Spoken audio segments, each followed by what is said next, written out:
Olá, sejam todos e todas muito bem-vindos e bem-vindas. Vamos então continuar com o nosso estudo.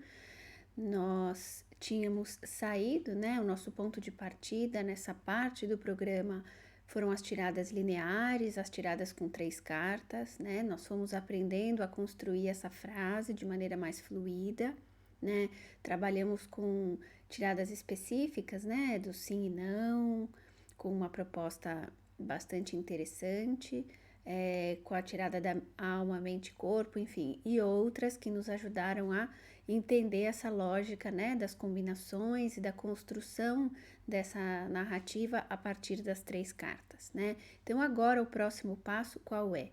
Eu vou mostrar para vocês como a gente pode usar de maneira simples as mandalas, ou enfim, tem pessoas que chamam de roda da fortuna ou mandalas, Eu acho que são métodos muito práticos e simples que nos ajudam a trabalhar com temas específicos de maneira aprofundada, Então, seria o primeiro passo para conseguir conectar questões diferentes sobre o mesmo assunto, tá? Então, eu vou compartilhar aqui com vocês a minha tela para que vocês vejam alguns exemplos, certo? Então, antes da gente começar aqui com esses exemplos que eu trouxe, eu vou, uma pergunta, uma dúvida que surge com frequência para quem está começando se eu vou fazer várias perguntas, Eu vou fazer várias perguntas de uma vez só, como é que eu me comporto com relação ao baralho?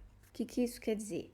Eu embaralho uma vez só e eu vou tirando todas as cartas, ou eu volto a embaralhar e aí eu vou tirando, enfim, isso é uma dúvida que aparece com uma certa frequência, Tá, então o que a gente faz? O primeiro passo é embaralhar normalmente, a gente conversou um pouco sobre isso, Que é importante ter certeza de que o baralho tá bem embaralhado, porque isso é a base para que a aleatoriedade possa jogar a nosso favor, Se a gente não embaralha direito, a chance da gente tirar sempre as mesmas cartas é grande.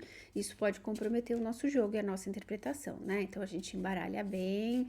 Tem gente que gosta de cortar, então cortar em 3, em 2, para ter certeza, que as cartas se misturaram direitinho. E aí, quando a gente vai trabalhar com esse tipo de método, a gente embaralha uma vez e vai tirando as cartas para cada posição, tá? A gente não volta a embaralhar. Por quê? Porque a gente entende que todas essas perguntas estão conectadas ao mesmo assunto. É como se a gente estivesse contando uma historinha, ok? Também a gente não volta a colocar aquelas cartas no maço, não. Porque senão elas podem sair de novo para outra pergunta, certo? Então, a gente embaralha bem. Quem quiser cortar, corta. E aí a gente vai tirando o número correspondente de cartas para cada pergunta de uma vez só, certo? Por isso que eu volto a dizer, é muito importante que vocês tenham esses métodos impressos, enfim, ou à mão, que vocês tenham o caderno, para que vocês tenham certeza de qual é a pergunta e que vocês anotem as cartas, que saem para ter certeza da resposta, que a gente está articulando várias coisas, então é importante que essas ferramentas de estudo estejam disponíveis, tá? Outra coisa também é que vocês tenham uma mesa grande ou uma superfície grande para que possam tirar as cartas e ter certeza de que aquelas 2 cartas correspondem à pergunta número 1, as outras 2 ou 3 à pergunta número 2 e assim sucessivamente, tá? Então, vamos ver aqui, olha, essa é uma mandala básica para qualquer assunto, certo? Então, eu quero analisar uma situação, uma questão, eu uso essa tirada como uma tirada básica, ok? Por quê? Porque ela me mostra, ó, tá faltando até um acento circunflexo aqui, ó, porque eu vou do espanhol para o português e corrigido, muito bem. Porque ela me mostra a potência da situação e da relação, então eu consigo entender nesse momento dessa análise o que tá bom ali e o que me ajuda, É importante saber o que tá bom, Depois, na pergunta número 2, o desafio da situação-relação, então seria o que não tá tão bom, o lado ruim e o que precisa ser transformado, tá? Depois o 3, O que preciso fazer para crescer nesse sentido? Então, é uma forma de entender, é pedir um conselho para superar o bloqueio que se apresenta no ponto 2, certo? Depois, o resultado, obviamente esse resultado está conectado com as perguntas anteriores. Isso é importante entender, as perguntas estão sempre conectadas.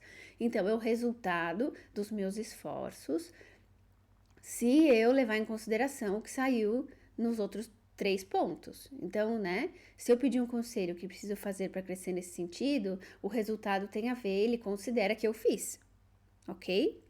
E o 5, o conselho final. Então, um pouco do que eu preciso entender dessa situação, né? Então, essa é uma mandala básica, é um método básico para trabalhar com qualquer assunto. Eu costumo sugerir, né, para os alunos que, então a gente vai migrar, a gente sai das combinações com 2 cartas, depois a gente passa para as 3 cartas, pode passar para 5 e 7 e depois a gente vem para cá. Porque a primeira maneira, por exemplo, de você começar a usar isso com as pessoas próximas, para treinar mesmo, para você ganhar segurança, porque aqui você consegue analisar um assunto com profundidade, tá? Então, mais ou menos, por exemplo, se você, como estudante, a partir do lugar do estudante, vai fazer uma leitura para alguém, para treinar, você pode pensar que uma tirada dessa, 20, 30 minutos, mais ou menos, se você for olhar com profundidade, certo? Se você for um pouquinho mais avançado, em cada uma dessas perguntas, no lugar de 2 cartas, você pode colocar 3, porque aí a gente já retoma e conecta com o que aprendeu anteriormente, que eram as combinações, as tiradas lineares, tudo bem? Perfeito. Então eu trouxe aqui para vocês algumas que eu costumo compartilhar, né, no Instagram e tal. Isso tá no material de vocês, é um material extra, tá? Então assim, aqui, por exemplo, essa é a tirada básica de mapeamento, é uma outra versão da que eu mostrei para vocês anteriormente. Só que essa aqui ainda tem uma pergunta a mais, olha. Então aqui a gente tem. Deixa eu aumentar um pouquinho para ver se fica melhor. Isso. Então, os pontos fortes, potencial da questão, situação, relação. Pontos fracos, bloqueios da questão, situação, relação. O que preciso fazer para superar os bloqueios? O que vai acontecer se eu fizer o recomendado? Vejam como é muito parecida com a anterior. O que preciso aprender desta situação, questão, relação e o conselho final? Aqui eu pus 6 perguntas, não 5, tá? Então, essa é uma tirada básica. Qualquer assunto, eu tenho uma questão, alguém tem alguma questão, eu vou analisar dessa forma, porque aí eu vou fazer um mapeamento e vou conseguir entender e ver pontos ocultos dessa situação, enfim, né, para me ajudar a tomar uma decisão, a entender um pouco melhor o momento, certo? Ou então para o meu consulente, eu em caráter de estudo. Mas a gente pode trabalhar com questões muito específicas. Por exemplo, essa aqui é a tirada do sonho. Então, um ponto é uma questão que aparece com frequência, né? As pessoas perguntam, como é que a gente interpreta os sonhos e tal, dentro da cartomancia. Acho que esse é um assunto muito complexo, realmente, né? Que a gente precisaria ter um conhecimento além para interpretar, mas a gente pode tentar, né? Com as ferramentas que cada um de nós dispõe. Então, eu sugeri, por exemplo, né? Quais são as perguntas? Para a primeira posição. Que mensagem do inconsciente este sonho revela? As 2 primeiras cartas. Aqui também, como eu falei, a gente sempre pode colocar 3. Uma coisa importante, né? Na internet vocês veem um montão de métodos, tiradas, enfim, para vários assuntos, em vários idiomas. É muito interessante como isso vai se multiplicando, assim, né? E é muito bom para poder estudar realmente. A minha sugestão sempre para quem estuda Lenormand, baralho cigano, é que tirem no mínimo 2 cartas para cada posição. Algumas tiradas na internet trazem só uma, mas por que elas trazem uma? Porque elas estão direcionadas para o tarô. Ou então, como eu falei para vocês anteriormente, tem uma tendência a se usar o Lenormand a partir de uma ótica muito conectada ao tarô. E na minha perspectiva e na perspectiva de outros estudiosos do assunto, isso faz com que a base do Lenormand, que é a combinação, que é o ideograma, né, 2 cartas que formam uma terceira ideia, ou 2 ideias que formam uma terceira, se esvazia, tá? Então, se você pegar um método da internet que tenha só uma carta, a minha sugestão é que você use 2 ou 3, isso não vai interferir em nada, tá? Assim, não vai desconfigurar o método, tá? Mas vai fazer com que você use toda a potência do seu oráculo, certo? Então vamos lá, de novo. A primeira é que mensagem do inconsciente este sonho revela. A segunda, a qual aspecto da minha vida esta mensagem está relacionada? Terceiro, quais são os meus pontos cegos sobre este assunto? Quarto, como integrar este aspecto ao consciente? E cinco, conselho final, né? Então, tive um sonho, fiquei lá com a pulga atrás da orelha e tal, queria entender um pouco mais. Então, essa é uma sugestão. Outra sugestão tá em espanhol. Eu costumo fazer um pouco em espanhol, um pouco em português, para atender ambos os públicos, mas, enfim, é muito fácil de entender, vocês podem usar mesmo assim, tá? Então, essa é a tirada do cartomante. Essa tirada, ela pode ser adaptada para qualquer profissão. É como se você quisesse avaliar e analisar a sua performance dentro daquele setor, tá?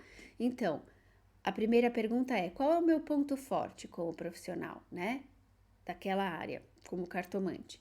A segunda, qual é o meu ponto fraco? Terceira, como superar os bloqueios? Quarta, por onde começar a transformação? E quinta, conselho final, qual é o resultado depois de um período de 6 meses, se eu me esforço nesse processo de transformação, tá? Então, por exemplo, outra sugestão, ok? Então, essas três são tiradas básicas, mas no material de vocês têm outras, eu coloquei várias outras sugestões com outros assuntos, por exemplo, eu gosto muito de fazer as tiradas da lua nova, porque toda lua nova fala de um início de ciclo, né, de 6 meses dentro daquela área do nosso mapa, para que a gente possa intencionar e direcionar nossas energias para que alguma coisa se manifeste daqui a 6 meses, né? E eu também gosto muito da tirada da lua cheia, que é o final desse processo. As luas cheias revelam, né? Elas falam de um ponto máximo dentro de um ciclo, né? Que começou na lua nova. Então, eu costumo fazer com frequência e sugiro que os alunos façam também, porque tem uma certa regularidade, né? Se você entende de astrologia, então, conectar esses dois assuntos é maravilhoso. Tem várias outras, vocês vão ver no material, sugiro que vocês pratiquem, que vocês tenham assim à mão, caso na hora de estudar e de treinar com alguém te peça quero trabalhar um assunto específico, né? Por exemplo, tem uma sugestão lá de uma tirada do relacionamento, né? Que a gente analisa o parceiro A, o parceiro B, enfim, né? As duas pessoas envolvidas na relação, ou mais, enfim, também dá para adaptar claramente, né? E aí a gente analisa, enfim, as diferentes dimensões do relacionamento, tá bom? Então, espero que vocês tenham gostado, que vocês pratiquem, deixem aqui embaixo os seus comentários, tá bom? Um beijo e seguimos estudando.